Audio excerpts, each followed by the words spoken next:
Menuju BRI Super League 2025-2026, Persib genjot fisik dan chemistry pemain. PSSI usulkan perubahan kuota pemain asing di Super League 2025-2026. Uji coba panas.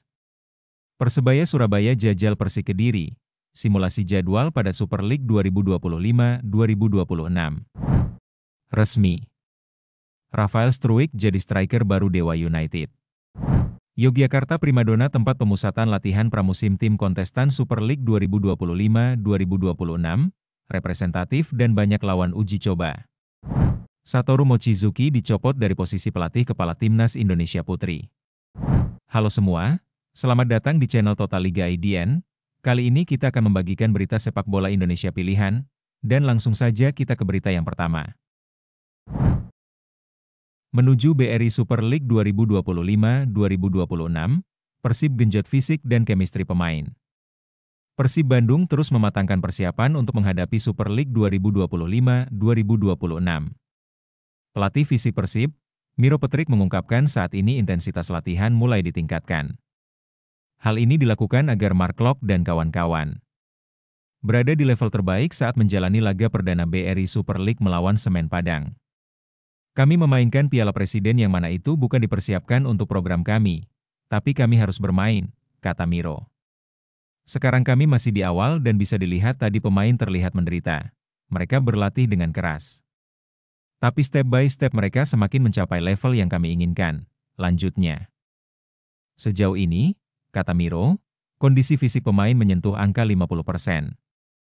Artinya, masih butuh waktu panjang untuk kembali ke level ideal. Sejauh ini baru di angka sekitar 50-60%, tapi nanti hingga menjelang kompetisi, sebelum 9 Agustus melawan Semen Padang, harapannya pemain berada di kondisi 80-100%, ungkapnya. Untuk para pemain baru, pria asal Kroasia ini menilai kualitas mereka sangat bagus. Level kebugaran rekrutan anyar tim perlahan meningkat signifikan. Tentu saja mereka berkembang dari level kebugarannya, jadi itu bagus dan saya merasa senang, tuturnya. Chemistry juga sejauh ini mereka sangat bagus. Nyaris semua datang dari negeri Samba, ada juga beberapa dari Argentina. Mayoritas mereka dari Samba, terang Miro. PSSI usulkan perubahan kuota pemain asing di Super League 2025-2026. ILIG yang merupakan entitas baru PT Liga Indonesia Baru, sebelumnya telah menetapkan perubahan regulasi Super League terkait pemain asing. Mulai musim depan, tiap tim boleh mendaftarkan maksimal 11 nama. Tapi hanya 8 nama yang bisa masuk daftar susunan pemain sekaligus dimainkan bersama. Pro dan kontra pun muncul akibat perubahan kebijakan ini. Asosiasi Pesepak Bola Profesional Indonesia, API, menyatakan keberatan karena dapat mengurangi kesempatan pemain lokal. Ketua Umum PSSI Erick Thohir mengambil sikap terhadap regulasi pemain asing baru yang ditetapkan ILIG. Federasi telah berkirim surat kepada operator untuk mengubah aturan. PSSI meminta jumlah pilar impor yang main jadi 7, bukan 8. Saya hari ini sudah mengirimkan surat ke PT LIB, di mana kami PSSI sudah rapat dan mungkin minggu depan LIB akan bertemu kami bahwa kami melihat untuk 8 pemain dalam satu game itu terlalu banyak, kata Erick Thohir 16 Juli 2025. Erick Thohir mengatakan, PSSI bersepakat dalam rapat agar pemain asing yang diperbolehkan bermain di lapangan secara bersamaan hanya 7 pemain saja. Adapun jumlah yang didaftarkan tetap 11. Jadi kita memutuskan itu 7. Jadi 7 ditambah pemain U23 itu tetap dimainkan 45 menit dan sisanya tentu pemain nasional dan saya lihat ada beberapa pemain diaspora kita ada yang kembali. Ya itu pilihan dan kita gak bisa bilang salah dan benar. Itu pilihan, kata Erick Thohir. Erick berharap dengan adanya perubahan aturan kuota pemain dan juga penerapan teknologi VAR yang ada di Super League dan juga Championship, kompetisi di Indonesia bisa lebih baik lagi. Saya berharap tentu dengan kualitas seperti ini, apalagi tadi kita terus melatih perwasutan dan VAR salah satu di Asia di Liga 2. Gak banyak yang punya VAR di Liga 2. Jadi saya rasa kita sudah meningkatkan kualitas liga kita lebih baik lagi. Tinggal nanti bagaimana liga dan klub mempersiapkan, ungkap Erick Thohir. Uji coba panas. Persebaya Surabaya jajal Persik Kediri. Simulasi jadwal pada Super League 2025-2026. Persebaya Surabaya mengambil langkah serius dalam mematangkan persiapan menjelang Super League 2025-2026. Tim berjuluk Green Force itu melakukan uji coba tertutup melawan Persik Kediri dalam latihan bersama yang berlangsung pada Rabu 16 Juli 2025 di lapangan ABC Gelora Bung Tomo.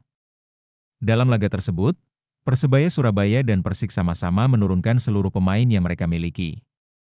Tujuannya bukan sekadar meraih kemenangan, melainkan untuk mengumpulkan data dan mengevaluasi performa tim sebelum kompetisi sesungguhnya dimulai. Latihan bersama dengan Persik. Persebaya maupun Persik menjajal seluruh pemain dalam uji coba ini. Mendapatkan banyak data untuk perbaikan tim ke depan, tulis akun resmi Persebaya. Meski laga ini dilakukan tertutup, atmosfer persiapan serius sangat terasa di lapangan.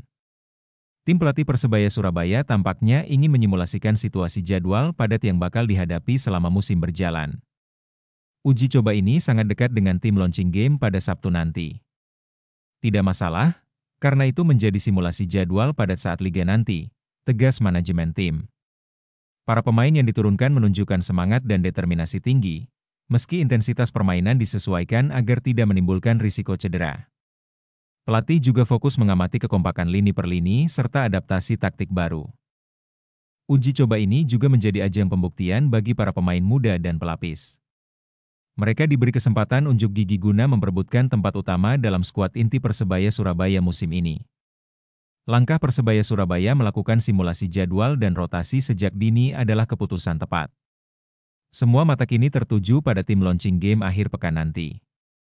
Dari sinilah, publik bisa melihat seperti apa kekuatan sebenarnya Persebaya Surabaya sebelum turun di Super League 2025-2026. Resmi. Rafael Struijk jadi striker baru Dewa United. Dewa United resmi mendatangkan Rafael Struijk untuk memperkuat skuad pada musim kompetisi mendatang.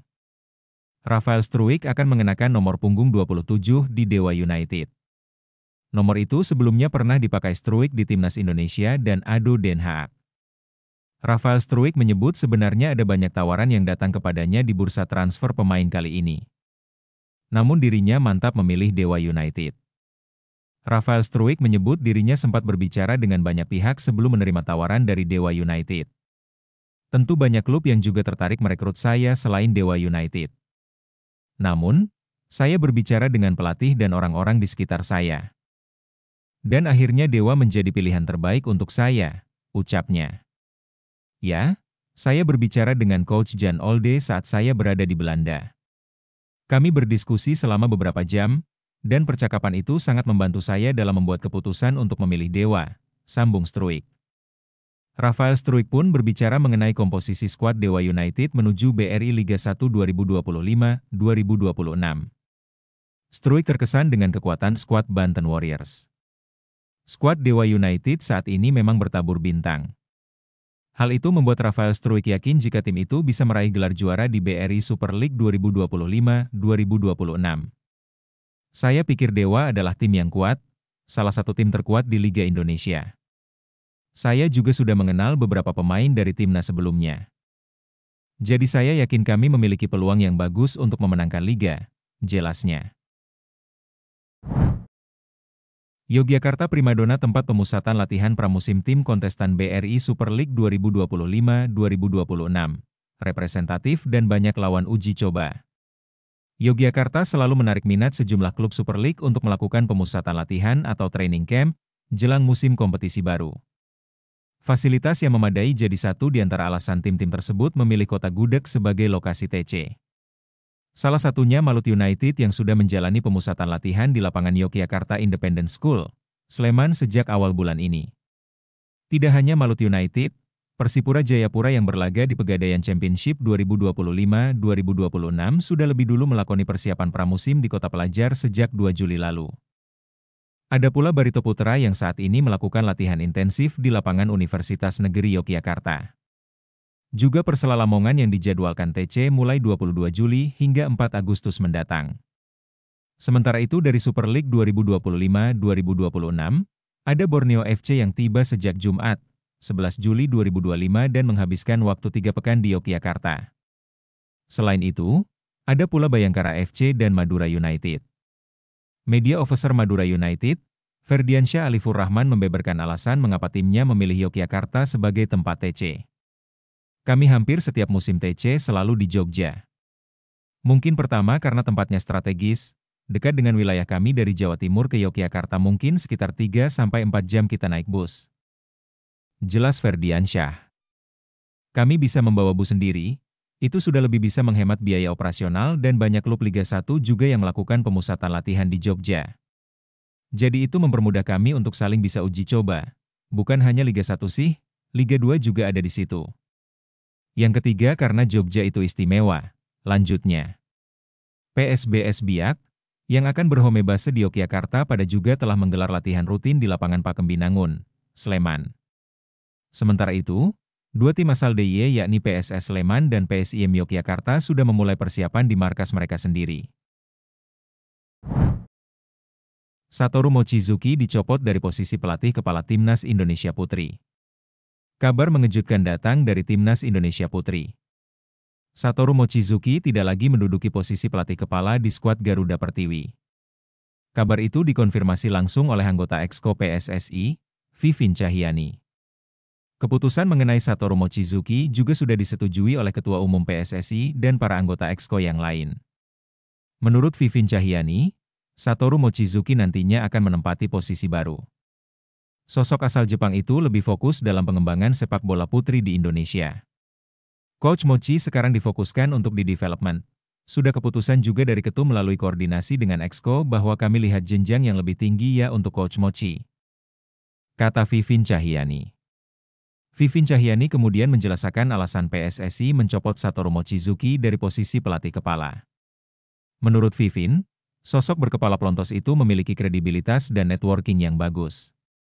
Satoru Mochizuki juga diharapkan bisa membantu dalam membangun roadmap yang pas untuk sepak bola putri di Indonesia. Kami lihat dari pengalamannya beliau, kredibilitasnya, networking beliau dengan JFA, dengan Liga Wanita di Jepang. Jadi kami melihat Coach Mochi lebih strategis ada di belakang layar menyiapkan roadmap-nya, ujar Vivin. Lebih lanjut, Vivin Cahyani menyebut dalam waktu dekat PSSI akan terus mencari sosok pengganti Satoru Mochizuki untuk menjadi pelatih kepala di Timnas Indonesia Putri level senior. Kami sekarang sedang fokus cari untuk head coach di Timnas Putri. Jadi karena kami sudah punya kira di U19 sekarang, U20 nantinya. Kalau senior kami lagi hunting nih, tapi tetap kiblatnya ke Jepang ya, katanya. Kami sudah putuskan kalau sepak bola putri, kami kiblatnya Jepang, dan sudah ada pembicaraan juga dengan JFA terkait itu. Tandas Vivin.